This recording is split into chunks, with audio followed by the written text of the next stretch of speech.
लेकिन अब सबसे बड़े बैंक घोटाले का ये रिकॉर्ड टूटने वाला है। 4 साल बाद ही एक नए बैंक घोटाले का खुलासा हुआ है। सीबीआई के मुताबिक ये धोखाधड़ी किसी एक बैंक के साथ नहीं बल्कि बैंकों के समूह के साथ हुआ है। कुल 28 बैंकों के साथ धोखाधड़ी हुई है, जिसमें SBI, bank of Baroda, bank of India, IDBI, Punjab national bank समेत प्राइवेट बैंक आईसीआईसीआई भी शामिल है और साथ ही एलआईसी को भी चूना लगाया गया है। CBI has now booked ABG Shipyard. Central Bureau of Investigation has... पहले बैंकरप्ट होना सोसाइटी में एक शर्म की बात कही जाती थी। किसी बिजनेसमैन या किसी बड़े कॉर्पोरेट हाउस का दिवाला निकल जाए तो वो लास्ट तक इसको छुपाता था। 2018 में 7,990 बिजनेसमैन बैंकरप्ट होने के बाद सुसाइड कर लेते हैं और पिछले 3 साल का डेटा बताता है कि 16,000 लोगों ने सुसाइड किया।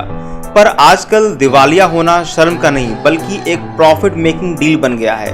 2016 में जब इंसॉल्वेंसी एंड बैंकरप्सी कोड नाम का एक कानून आया तो इस नए लॉ आने के बाद बिजनेसमैन को यहाँ पे छूट दी गई कि अगर आप बैंक का लोन लौटा नहीं पा रहे हैं तो खुद को दिवालिया घोषित करिए। गवर्नमेंट आपकी कंपनी बेचकर बैंक और दूसरों के कर्ज लौटाएगी।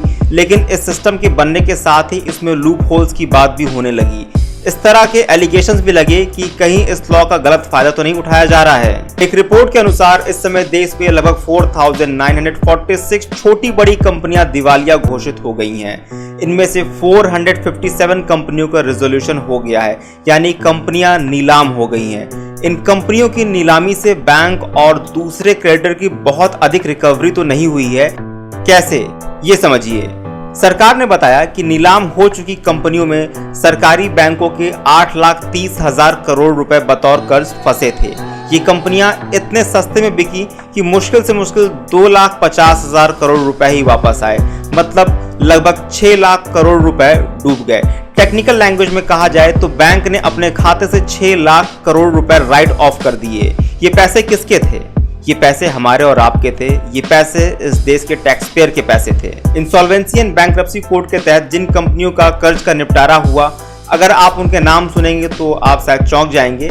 काफी जानी मानी कंपनियां हैं: Jet Airways, Essar Steel, Bhushan Steel, Jaypee Infra, Videocon, Ruchi Soya, ABG Shipyard, Amtek Group, Anil Dhirubhai Ambani Group, इस तरह की और भी बहुत सारी कंपनीज हैं। ये company insolvency and bankruptcy code के तहत अपने क्राइसिस के सॉल्यूशन के लिए खुद एनसीएलटी यानी कि नेशनल कंपनी लॉ ट्राइब्यूनल में जाती हैं या तो फिर इन्हें बैंक लेके जाते हैं। इस लॉ में कर्ज निपटाने के ये दोनों यहाँ पे रास्ते हैं। इसके बाद ट्राइब्यूनल इनका केस किसी चार्टर्ड अकाउंटेंट या ऑडिट कंपनी को प्रॉब्लम का सॉल्यूशन निकालने के लिए दे देता है। इन्हें रेजोल्यूशन प्रोफेशनल यानी आरपी भी कहा जाता है। आरपी कंपनी को तुरंत अपने कब्जे में ले लेता है और उसके अकाउंट को स्टडी कर कंपनी के एसेट्स या जो भी प्रॉपर्टी है एक एक की कीमत डिसाइड करता है। ये कीमत लेनदार यानी कि क्रेडिटर के रिप्रेजेंटेटिव की एक कमेटी के साथ शेयर किया जाता है और अगर आम सहमति बनी तो कंपनी का ऑक्शन प्रोसेस शुरू किया जाता है। यहाँ मकसद होता है अधिक से अधिक लोन रिकवरी का। ऑक्शन प्रोसेस भी इसलिए रखा गया है ताकि इसमें पूरी तरीके से ट्रांसपेरेंसी बनी रहे। लेकिन इस रास्ते लोन रिकवरी अक्सर बैंक की उम्मीद से बहुत ही कम होता है। अब कुछ एग्जाम्पल देख लीजिए। वीडियोकॉन पर 46,000 करोड़ रुपए का लोन था और ये कंपनी मात्र 3,000 करोड़ में बिक गई। जेट एयरवेज पर 15,000 करोड़ रुपए कर्ज था, वो महज 2,000 करोड़ में बिक गई। रुचि सोया पर 12,000 करोड़ रुपए कर्ज थे, वो सिर्फ और सिर्फ 4,300 करोड़ में बिक गई। टेक्सटाइल फैक्ट्री आलोक इंडस्ट्रीज पर 24,000 करोड़ रुपए का कर्ज था, वो सिर्फ और सिर्फ 500 करोड़ में नीलाम हो गई। इस तरह रिलायंस नेवल, जिसका असली नाम था पिपावाव शिपयार्ड, जिसको फाउंड किया गया था बाय निखिल गांधी 1997 में, इन पर लगभग 12,429 करोड़ रुपए कर्ज थे और ये कंपनी सिर्फ और सिर्फ 800 करोड़ रुपए में नीलाम हो गई। इंसॉल्वेंसी एंड बैंकरप्सी कोड को इस मकसद के साथ लाया गया था ताकि बैंक डूबती हुई कंपनियों से जल्द अपना लोन रिकवर कर पाएं। इससे पहले उन्हें लोन रिकवरी के लिए डेब्ट रिकवरी ट्राइब्यूनल के पास जाना पड़ता था और तब उसमें कंपनियों से कर्ज वसूलने में काफी टाइम लगता था। इससे बैंकों की नए लोन देने की कैपेसिटी में भी काफी बुरा असर पड़ता था। इसलिए बैंकों की ओर से एक नई और बेहतर लोन रिकवरी सिस्टम की हमेशा से मांग होती रही। लेकिन अभी इस कानून को लेकर के बहुत सारे सवाल उठ रहे हैं। इस नए लॉ से लोन रिकवरी में लाखों करोड़ों रुपए खत्म हो गए।